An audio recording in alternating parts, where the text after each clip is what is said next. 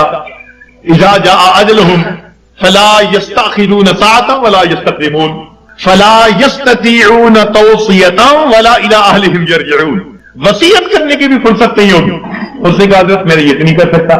اور میں اچھا پھر ایک طریقہ اور بتا دیتا ہوں کہ جب تمہیں قبر میں لے جائیں گے اور منکر نکیر آئیں گے اور پوچھیں گے سوال و جواب، تو اس وقت منکر نکیر کو کہنا کہ میری قبر سے باہر نکل جاؤ.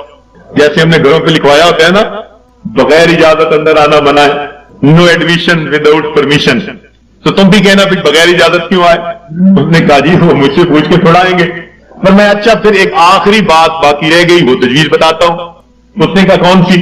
کہ قیامت کے دن جب تمہارے گناہ اللہ رب العزت کے حضور پیش کیے جائیں گے اور اللہ تعالیٰ تمہیں جہنم جانے کا حکم دیں گے اور فرشتے پکڑ کے لے جانے لگیں گے، تو ضد کر کے کھڑا ہو جانا میں نہیں جاتا. اس نے کہا حضرت فرشتوں کے سامنے میری کیا حیثیت ہے کہ میں کو میں نہیں جہنم میں جاتا.